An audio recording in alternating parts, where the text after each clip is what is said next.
여러분 안녕하십니까? 자, 이번 시간은요 로젠의 재정학 챕터 11장 공적연금 제도죠. 우리 293페이지 가보시면 정부가 제공하는 이런 공적연금 제도가 경제에 어떤 영향을 미칠 것인가, 그걸 살펴볼 겁니다. 특히 저축에 미치는 영향 한번 살펴볼게요. 4절이라 할까요? 여러분, 공적연금 제도를 마련하다 보니까 연금 제도가 경제적 행위에 미치는 영향을 볼 건데요. 경제적 행위에 미치는 영향. 자, 사람들의 경제적 행동이 어떻게 바뀌는가, 요걸 볼 건데, 첫 번째로는 거기 나와 있는 저축에 미치는 영향, 요거를 살펴볼게요. 저축에 미치는 영향.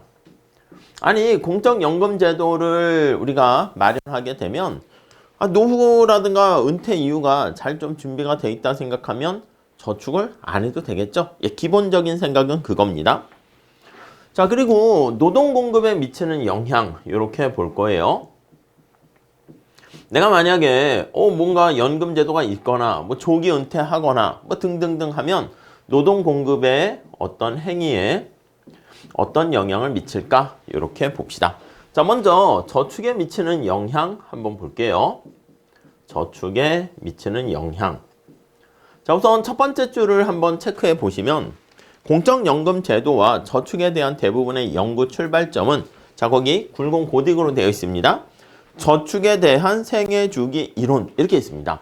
여러분, 저축이라는 것은 미래를 위해서 하는 거잖아. 그러다 보니까 여기에 담겨 있는 게 생애주기라는 라이프 사이클이라는 이론이 들어가 있어요. 현재뿐만 아니라 미래까지 같이 고려하는 것이죠. 라이프 사이클 티오리.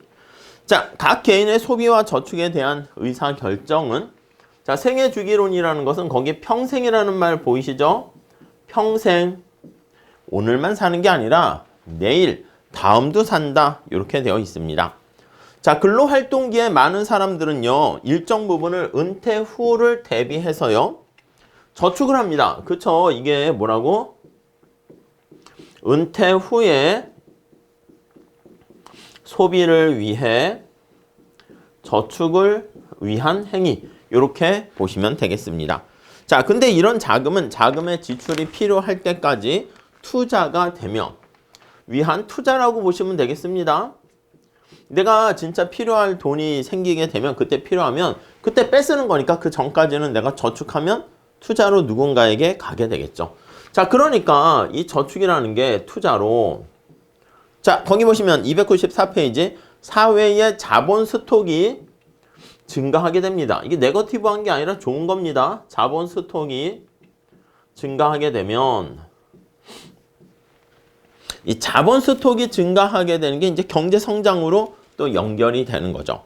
더 나아가서 이 행위를 하는 사람 입장에서 봤을 때 체감되는 한계 효용을 가진 사람은, 그러니까 이 사람이 한계 효용이 체감한다고, 소득에 대한, 그래서 한계 효용이 체감하게 되는데, 오케이? 체감하는 사람은 다른 조건이 일정하다라고 하면, 그래요. 체감하는 사람은 우리 계속 얘기했던 것처럼 소비를 한 번에 하는 것보다 나눠서 소비하는 게 효용이 더 높다고요. 그래서 거기 보시면 소비를 기간별로 분산해서 소비를 평탄화하는 게 훨씬 더 이 사람의 효용을 높여줍니다. 오케이? 이해하시죠? 자, 다시. 아니, 이 사람이 소비를 평탄화하는 이유는 뭡니까? 여러 가지가 있는데 앞에서 얘기한 것처럼 위험이 있을 때도 마찬가지인데 한계 효용이 체감하기 때문에 그렇다라고 보시면 되겠습니다. 자, 저축이라는 것은 소비를 근로 가능기에서 은퇴 이후로 연결을 시키는 겁니다. 지금 앞에 계속 얘기하는 것처럼 저축이라는 게 생애 전체로 봐서 내가 일을 할 때 돈을 모아놓고 은퇴 이후에 그 돈을 갖다 쓰는 것이죠. 자, 이런 목적을 달성하게 하는데 공적연금 제도의 도입은 생애 동안의 저축 행위에 영향을 미치게 됩니다. 자, 그래서 어떤 영향을 미치는가 보면 우선 첫 번째는 자산 대체 효과, 은퇴 효과, 유산 상속 효과, 이렇게 얘기해요. 자, 먼저 자산 대체 효과 이렇게 한번 살펴볼게요. 자산 대체 효과. 이름에도 나와 있는 것처럼 내가 공적연금 가입했네? 나 저축 안 해도 되겠네? 그런 생각하시면 되겠어요.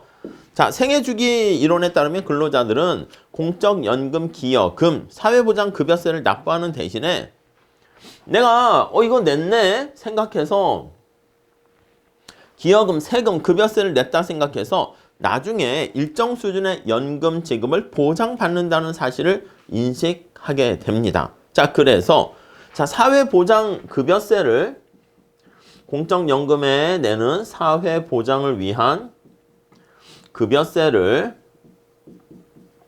오케이? 이거를 저축으로 간주한다면 급여세를 저축으로 인식을 하는 거야. 그러니까 내가 저축했네 생각해서 당연히 어떻게 되겠습니까? 민간의 개인의 저축은 그래요. 개인의 저축은 감소합니다. 그래서 대체한다. 이렇게 보시면 되겠습니다. 네, 이해하시겠죠? 예, 그 정도 봐주시고요. 자, 자발적인 다른 저축을 줄이게 됩니다. 결과적으로 민간 저축, 구축, 민간의 프라이빗한 저축을 크라우딩 아웃한다, 구축한다 이렇게 보시면 되겠습니다. 따라오셨죠? 예. 이게 자산 대체 효과다 이렇게 얘기합니다. 특히 거기 보시면 부가 방식 하에서 근로자들의 기여금이 곧바로 은퇴자의 연금급여 지급에 그러니까 부가 방식에서는 어떻게 됩니까? 이 세대 간 이렇게 재분배하는 그런 상황 아니겠습니까? 그래서 여기 사람들이 만약에 일을 했어 사과를 2개 생산하게 되면 그 중에 하나는 이렇게 위로 올린다고요. 그래서 부가 방식에서는 은퇴자들에게 이게 바로 혜택이 돌아가게 되니까 이 사람 입장에서는 더 그게 느껴지는 게 커지게 되겠죠. 자, 민간 저축을 상쇄할 만한 공공저축의 증가가 발생하지 않게 되면 이 저축을 안 한다고 자산 대체 효과로 자본 스톡이 저축을 해야 증가하는데 어떻게 민간 저축이 구축해서 감소하게 되니까 자본 스톡 증가는 연결이 되지 않습니다. 이해 가시죠? 네. 자, 이걸 그래프를 가지고 한번 살펴보려고 합니다. 자, 그래서 그래프 한번 보실게요. 그림 보시면 생애주기 모형 틀에서 자산 대체 효과를 한번 볼 건데요. 자, 리앙이라는 사람이 2기간을 살게 됩니다. 그래서 C0기를 살고 C1기를 살아요. 이거는 T가 0, T가 1기. 현재와 미래 이렇게 보시면 되겠죠. 자, 소득을요 마찬가지로 I0, I1 이렇게 있다라고 합시다. 오케이. 자, 그랬을 때 이 근로소득이고요. I는 I2는 연금소득 이렇게 볼 수 있어. 얘는 근로소득이고 그러니까 이건 미래에는 내가 버는 소득이 없잖아. 그러니까 연금을 받겠죠. 그래서 이걸 연금소득 이렇게 표현을 하고요. 현재 소비, 미래 소비 이렇게 보시면 되겠습니다. 오케이? 자, 그래서 이 사람이 돈을 얼마나 차입할지, 저축할지 뭐 그런 것들에 대해서 결정되는데 이건 미시경제학에서 하는 거죠. 여러분, 여기에 나와 있는 미래에 발생하는 소비와 미래에 대한 연금 소득은 현재 시점에서 이렇게 현재 가치로 디스카운트 할인을 해야 됩니다. 왜요? 아니, 지금 100만 원과 1년 후에 100만 원은 똑같은 게 아니죠. 할인하는 방식은 어떻게? 1 플러스 R로 나눠줍니다. C1을 1 플러스 R로 나눠주고 I1도 1 플러스 R로 나눠주고 이렇게 할인을 하시면 되겠습니다. 자, 이해 가시죠? 오른쪽에 그래프가 나와 있어요. 그래서 우선 첫 번째 이거를 미시경제학처럼 한번 해볼게. 그래서 목적식과 제약식으로 한번 써볼게요. 목적식은 효용을 극대화합니다. 그래서 이렇게 쓰면 되겠네. maximize 하는데 utility C0, C1 둘 다 이제 효용을 증가시키는 재화다 이렇게 보시면 되겠고 제약 조건은 어떻게 됩니까? 제약식은요. 내가 나의 소득이 어떻게 되는 거야? 현재 버는 소득에다가 미래 버는 소득은 할인을 하고요. 그럼 소비도 마찬가지입니다. 현재 C0 앞에 1이 생략된 거와 현재 소비에다가 미래 소비는 1 플러스 R로 할인을 한다. 이렇게 보시면 되겠습니다. 자, 그래서 오른쪽 그림을 한번 보시면 초기 부존점이 어떻게 되어 있습니까? A점 찾았습니까? 좀 그래프를 크게 그릴게요. 이렇게 있어요. 자, 우선 그려볼게요. 이렇게 그려보시고 여기가 이 사람의 초기 부존점이야. A점이라고 합시다. A점. 나의 지금 현재 소득이고 미래 연금 소득 이렇게 있고요. 현재 소비, 미래 소비 이렇게 있습니다. 따라오셨죠? 자, 근데 이 사람이 이제 무차별 곡선이 뭐 어떻게 생겼는지 모르겠지만 원점에 대해서 볼록하다라고 할게요. 아니면 요 예산제약식을 먼저 살짝 볼게요. 예산제약식을. 자, 이거를 그냥 이렇게 바로 보셔도 돼. 절편 찾아볼게요. 여기는 값이 어떻게 됩니까? 네, C1이 제로니까 C0의 극대값은 최대값은 I0에다 I1을 1 플러스 R로 나눠주는 것이고 따라오셨죠? 각각의 절편 찾는 것도 중요해요. 거긴 M이라고 돼 있지? 여기 N은 어떻게 되겠습니까? N은 내가 현재 소비가 빵이야. 얘가 빵이니까 C1은 여기다 곱하게 되면 1 플러스 R에 I0 플러스 I1 이렇게 됩니다. 따라오셨죠? 예. 자, 근데 이 사람이 만약에 무차별곡선이 굉장히 거긴 무차별곡선을 그리지 않았는데 완만하냐 가파르냐에 따라 달라져요. 우선 요것도 한번 해볼게. 아니면 이게 C1으로 돼 있으니까 C1으로 정리를 하게 되면 마이너스 1 플러스 R에 C0 플러스 절편은 이걸 곱하니까 저기 나와 있는 저거네. 그래서 1 플러스 R에 I0 플러스 I1 이렇게 해요. 그래서 이게 바로 수직축 절편이고요. 수직축의 절편. 네, 이렇게 돼 있고 얘가 바로 기울기. 네, 이렇게 되어 있습니다. 오케이? 자, 무차별 곡선이 굉장히 이 사람이 만약에 가파른 사람이라 할게. 가파른 사람이면 현재 소비를 무차별 곡선이라고 표현하면 현재 소비를 되게 선호하는 사람이고요. 이게 완만한 사람이라 할게. 이렇게 하면 무차별 곡선이 이렇게 완만한 형태라고 하면은 이거는 미래 소비, 현재 소비를 덜 좋아하는 사람이죠. MRS가 크냐 작냐 요걸로 가파. 크냐 작냐 가지고 할 수 있을 거예요. 요 가파른 걸 A라고 할까? 완만한 걸 B라고 할까요? 그럼 같은 점에서 우리가 MRS 값을 통해 가지고 현재 소비를 얼마나 소중하게 생각하는지 그걸 알 수가 있을 거예요. 그래서 MRS 0, 1 현재 소비랑 미래 소비에 대해서 A가 MRS 0, 1 B보다 크다. A가 크다라고 하면 현재 소비를 굉장히 소중하게 생각한다. 이렇게 보시면 되겠습니다. 자, 우리 책에 거기 보시면은요. 294페이지 부존 자원점이라 합니다. A를 초기 인다우먼트라고 하죠. 부존 자원점, 초기 부존점이라고 합니다. 부존 자원점 이렇게 표현을 하고요. 자, 부존 자원점에 위치하게 되면 리앙이라는 이 친구는 저축도 안 하고 차입도 안 합니다. 자, 다음 단락. 리앙이 선택할 수 있는 다른 옵션은 미래 소비를 늘리기 위해서 현재 소득의 일부를 저축한다. 그렇지. 여기 빨간 색깔 같이 완만한 형태가 됩니다. 그래서 현재 만약에 S달러만큼을 저축하기로 하면 우리 책으로 가보시면 여기 초기 부존점에서 S달러만큼 해서 이만큼을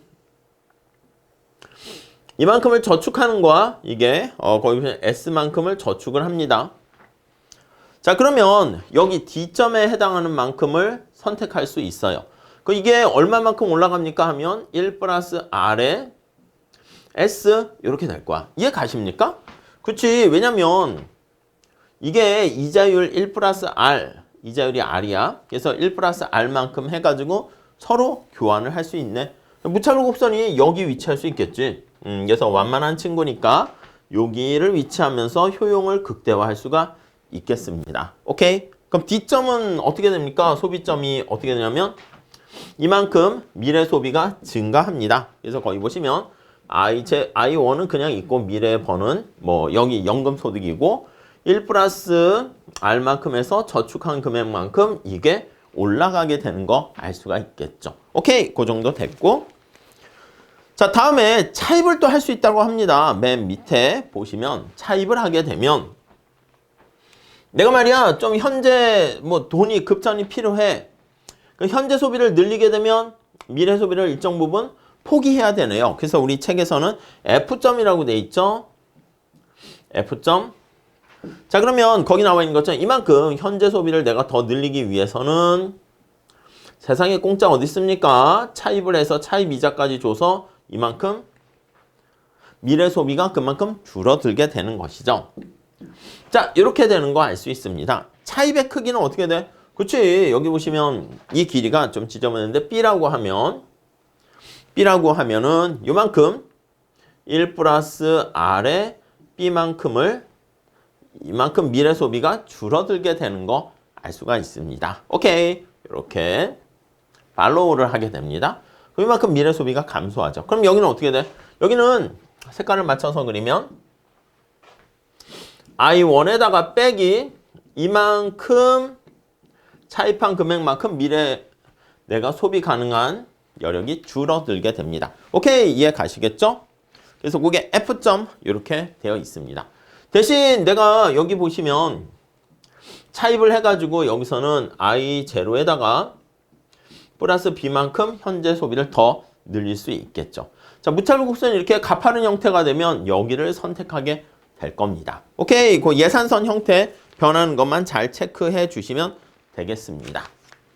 자, 그래서 이자율이 바로 객관적 교환 비율이 되는 것이죠. 다음 295페이지 가보시면 자, 여기서 점 A에서 점 B로 오른쪽으로 이동을 하게 되고 아래로 이만큼 이동을 하게 돼서 F점에 이르게 된다라는 거 알 수가 있습니다. 자, 정리를 해보면 S와 B에 대해서 여러 값을 적용해서 그러니까 저축이 크기가 이만큼 될 수 있고 더 커질 수 있고 적을 수 있고 다양한 저축이 있겠죠. 그래서 여기서 보면 다양한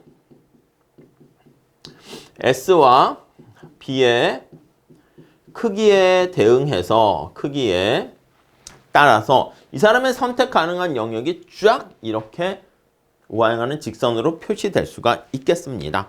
자, 그래서 그렇게 현재 소비와 수준의 변화에 따른 미래 소비의 가능액을 산정할 수 있고요. 크기에 대해 그리고 거의 기울기가 뭐라고요? 기울기의 절대값이 1 플러스 R, 이게 기울기라는 거 다시 한번 잘 체크해 주세요. 현재 소비와 미래 소비를 연결시켜주는 그게 바로 이자율이 되는 것이죠. 자, 예산선의 기울기 마찬가지로 기회비용이야. 여러분, 이 기울기의 의미가 뭐예요? 기울기의 의미는 현재 소비의 가격이라니까요. 미래 소비 대비. 그래서 이렇게 쓰면 P0, P1 이렇게 해서 현재 소비에 대한 PY분의 PX 생각하시면 됩니다. 상대 가격이다. 가격을 의미한다. 이렇게 보시면 되겠고 의미하고 여러분 생각해 보세요. 내가 만약에 이자율을 이렇게 주는데 현재 소비, 저축을 안 하고 만약에 저축을 안 하고 줄인다 할까요? 저축을 줄이고 현재 소비를 늘리면 소비를 증가시 자, 얼마만큼 포기해? 이만큼 포기하잖아. 이 R만큼 포기한다고. 그래서 1 플러스 R만큼을 포기합니다. 이 포기하는 게 뭐야? 기회비용 아니겠습니까? 포기해서 그에 따른 기회비용이 발생한다. 이렇게 정리하시면 되겠습니다. 오케이? 자, 그래서 거기 기회비용이라는 말이 잘 나와 있습니다. 1 플러스 R이 의미하는 것은 현재 소비 1달러를 증가하게 되면 미래 소비 1 플러스 R 달러를 포기한다, 감소한다. 이걸 나타내네요. 자, 그래서 정리를 해보면 여기 나와 있는 요거 있잖아, 요거를 우리가 예산제약식이라고 생각을 하시면 되겠죠. 자, 그래서 정리를 하면 요 예산제약식을 현재와 미래까지 고려하는 거잖아. 그래서 기간 간 예산제약이다. 이렇게 얘기를 합니다. 네, 이렇게 보시면 되겠습니다. 자, 예산선 M, N 위에 어떤 조합이 리양이 선택할 것인가를 알아보기 위해서 무차별 곡선으로 표현되는 선호를 나타냅니다. 우리 이미 말씀을 드리긴 했습니다. 자, 그래서 296페이지 가보시면 첫 번째, 이렇게 저축을 하는 사람, 무차별 곡선이 이렇게 완만한 사람이에요. 오케이? 자, 그러면 거기 나와 있는 것처럼 저축을 통해서 저축을 이만큼 하고 이만큼 미래 소비를 더 증가시킬 수 있게 되는 것이죠. 이해 가시죠? 자, 그러면 이거 다시 한번 그려보도록 하겠습니다. 공간이 좀 지저분해져서. 자, 이렇게 있고 지금 살펴본 것처럼 이렇게 초기 부존점이 A점, 앞에서 봤으니까 뼈대만 그려놓도록 할게요. 지금 E1 이렇게 됩니다. 우리 앞에서 A와 같은 사람이라고 그랬죠? 이렇게 E1 A점 무차별 곡선이 이렇게 됩니다. 오케이? 자, 그런데 이렇게 돼서 이 사람은 저축을 얼만큼 해? 이만큼 저축하고 이만큼 미래 소비를 증가시킬 수 있게 되겠죠. 자, 우리의 관심사는 저축의 크기니까 요것만 표시할게요. 이게 저축의 크기야. 예, 거기 보시면 저축 크기 이만큼 한다는 거죠. 따라오셨죠? 자, 그런데 세 번째 단락 볼게요. 자, 이제 공적연금을 도입을 하게 됩니다. 공적연금을 도입을 하게 되면 자, 그래서 민간저축에 대한 의사결정에 어떤 영향을 미치는가 이렇게 돼 있는데 여기에 공적연금을 이제 도입을 합니다. 도입을 해서 도입 후 자, 민간의 저축에 어떤 영향 미치는가 보면 공적연금의 암묵적 수익률이 시장이자율과 동일하다고 가정합니다. 단 공적연금을 하게 되게 되면 공적연금에 따른 수익률이 이자율과 같습니다. 이자율과 민간의 시장 이자율 R과 같다. 이렇게 전제로 깔고 얘기할게요. 보통 이제 다를 수도 있잖아. 자, 거기 보니까 리양이 사회보장세 T를 납부한다면 자, 거기 보시면 T를 납부해야 되니까 이만큼 세금을 내야 돼. A에서 이만큼 T만큼을 납부해야 돼요. 이만큼 T. 이해 가십니까? 공적연금 후에 이 사람의 선택은 여기 색깔로 할게요. T만큼 납부해야 되니까 이렇게 되는 거야. R점 보이십니까? 그래서 여기 R점 이렇게 T만큼을 세금을 이만큼 내야 된단 말이야. 그래서 밑에 거기 보시면 I0에서 네, 여기가 이제 처음 I0 거기서 이제 I0 T 이만큼 세금을 냈어. 그 C0 효용 극대화는 선택 이렇게 돼 있습니다. 그러니까 공적연금 이전에는 저축액이 얼마야? 이만큼이 되는데 노란 색깔만큼 공적연금 낸 다음에 이금만큼 T를 내야 되는 거니까 요만큼으로 저축이 줄어든다고 이렇게 해요. 뭐라고 쓸까? 그러면 따로 없으니까 저축의 크기인데 공적연금 후에 저축 이렇게 해요. 노랑이는 그냥 저축이라 할까요? 저축 이렇게. 자, 이해 가시죠? 공적연금에 가입했어. 근데 내가 급여세로 해서 노후를 위해서 이렇게 세금을 냅니다. 근데 이게 어차피 내가 지금 세금 냈지만 미래에 받을 거기 때문에 R점, 미래소득을 증가시키는 거야. 그러니까 여기 A점에서 R점으로 바뀌는 거야. 초기 부존점이. 오케이? 초기 부존점 바뀌지만 효용 극대화하는 점은 E1 그대로가 되는 겁니다. 자, 그래서 다시 책으로 가보시면 공적연금의 도입이 저축에 대한 의사결정을 보는데 예산서는 그대로 있고요. 이 공적연금 제도를 도입하게 되니까 초기 부존점이 원래 어디였었다? 원래 A에서 원래 A였어. R로 이동을 한다. 이렇게 보시면 되겠습니다. 그래서 R만큼 이동한다. 그래서 T만큼 텍스를 부과해서 텍스로 텍스 부과로 오케이. 세금을 이렇게 내게 됩니다. 자, 그 대신 미래에 내가 소비할 수 있는 건 올라갑니다. 결국 어떻게 되냐면 R로 이렇게 이동한다. 이게 이제 결론이 되는 거예요. 자, 그래서 다시 정리하게 되면 A점에서 초기 보존점이 R로 이동을 하고요. 그러면 효용 극대화는 바뀝니까? 효용 극대화는 그냥 이원 효용 극대점은 but 효용 극대점은 최적 선택점은 그대로 유지됩니다. 그래서 극대점은 저기 나와 있는 것처럼 이 원으로 계속 유지가 된다. 이렇게 보시면 되겠죠. 오케이, 그 정도 봐주시죠. 자, 다시 세 번째 줄 볼게요. 자, 리앙의 소비 패턴은 변하지 않았지만 리앙의 행태에 중요한 변화가 발생하게 되었습니다. 소비조합 E1을 선택하는 게 가장 효용 극대화 선택이 되는 것인데 공적연금 도입 이전의 저축 수준보다 저축 수준은 어떻게 됐습니까? 감소합니다. 근데 이렇게 극대점 되어 있지만 결론적으로 말씀드리면 민간의 저축 수준은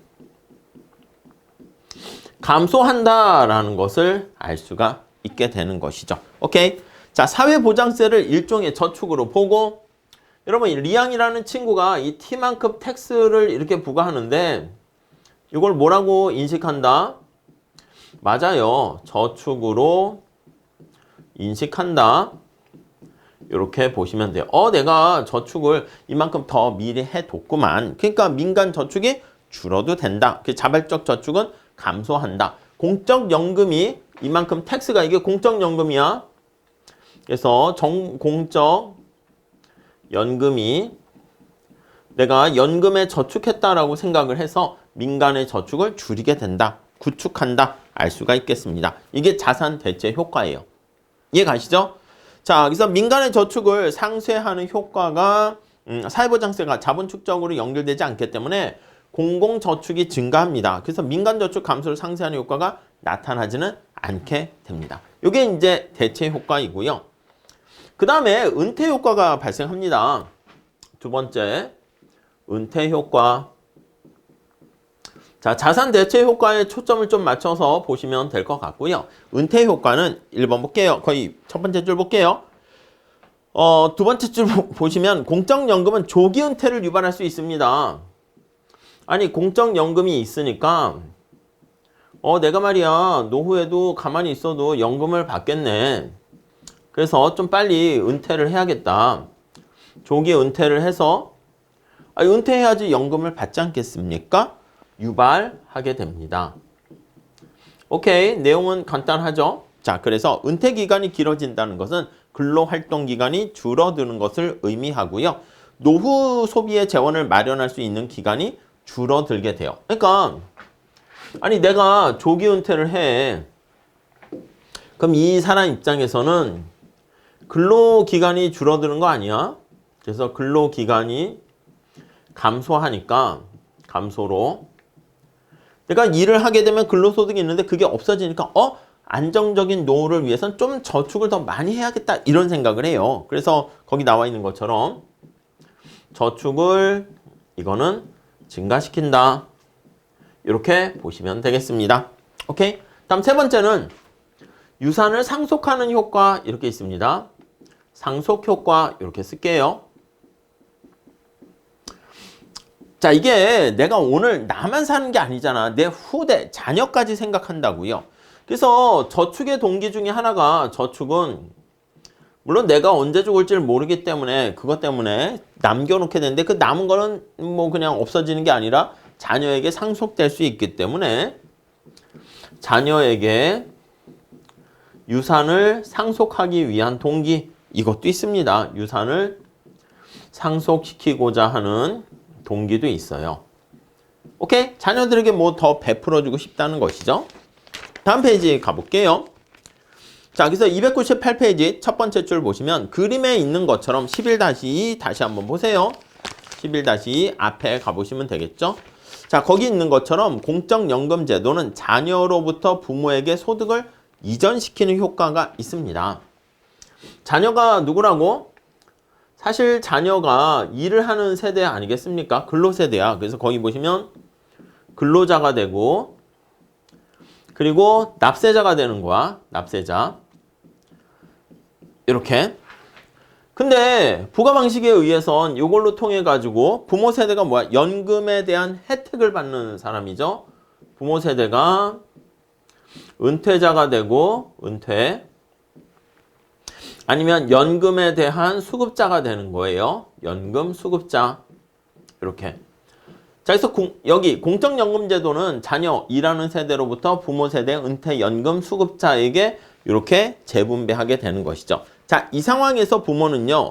공적연금의 세도적 재분배 효과를 상쇄하기 위해서 아유 내가 이거 뭐 자녀들에게 이걸 받아먹네. 이걸 상쇄하려면 다시 내려주려고 하는 거지. 내려준다는 게 바로 유산을 상속한다. 이렇게 보시면 되겠습니다. 자, 그래서 자녀 소득에 대한 충격을 상쇄시키기 위해서 이걸 상쇄시키기 위해서 유산을 남긴다. 이렇게 보시면 되겠습니다.